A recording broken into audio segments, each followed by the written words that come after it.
Hi, it's Kate. In this video, I wanted to tell you about the lessons I've learned after nearly 2 months of mindfulness meditation. I've meditated daily, apart from a couple of times when I was a bit too tired to do it or I had a full day. As I mentioned in my previous video, I've started this journey with this book, Mindfulness, a practical guide to finding peace in a frantic world. And then at week 7 of this program of 8 weeks, I've started also an online course. I've only recently realized that the online course is actually slightly different. It's called Mindfulness for Life, but it covers similar principles and it gives similar exercises to do at home and similar meditations. I would still recommend reading the book if you are on the fence about mindfulness. I have to admit that I've only skimmed the last 2 chapters and did part of the exercises and didn't really do the meditations because I was doing the ones from the course. But yes, very good book. Without further ado, let me tell you about what I've learned in the past couple of months. Lesson 1, noise is distracting, at least to me. When I meditate, I normally try to do it after work and before dinner. But depends if my husband is cooking. I might be doing the meditation in the other room, but I can still hear him cooking and the noise of the pots and pans, so that's quite distracting. Or maybe in the same vein, he might be exercising in the other room and I can hear him making noise, so it doesn't help me focus very much. You can think of this as well and find yourself a quiet place or choose a quiet time of the day to do your mindfulness meditations. Tip number 2, I need to close my eyes when meditating because I am a very visual person, and if I kept my eyes open, I would be distracted by the things I see in the room. They would be prompt for me to just start thinking of something else. So I close my eyes. Tip number 3, opening the eyes during a meditation.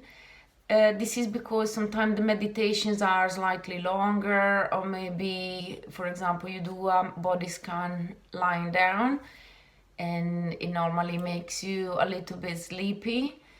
So you can open your eyes between parts of the meditation and wake yourself a little bit and keep a soft focus and try to stay awake. Tip number 4, sit up during the meditation. The body scan, it might make you feel sleepy, and if that happens to you, maybe you can consider next time doing it sitting up so you don't risk falling asleep and not doing the practice.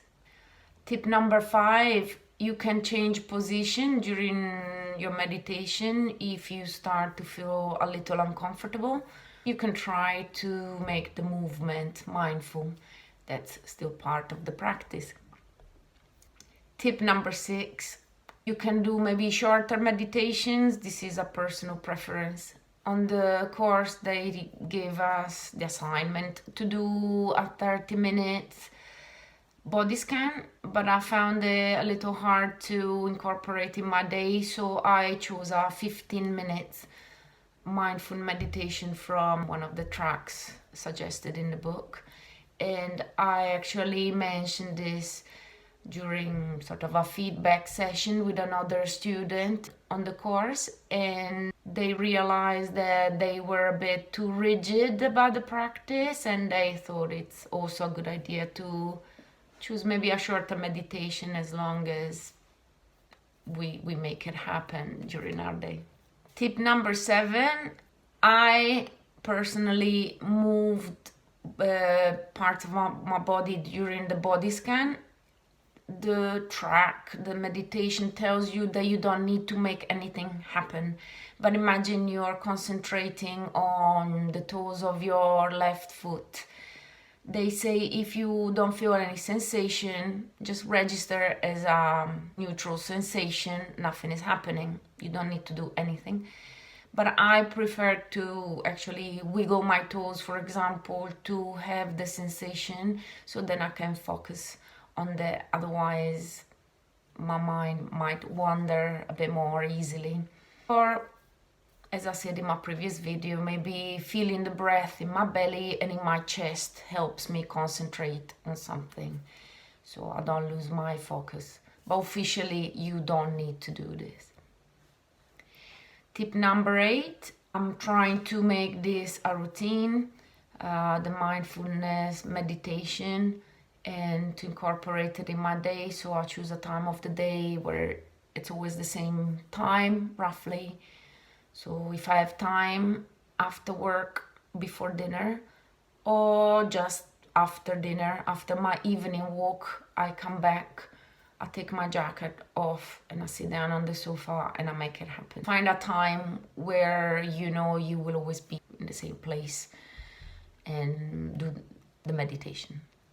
Tip number 9, trust the process. It becomes easier as the weeks pass.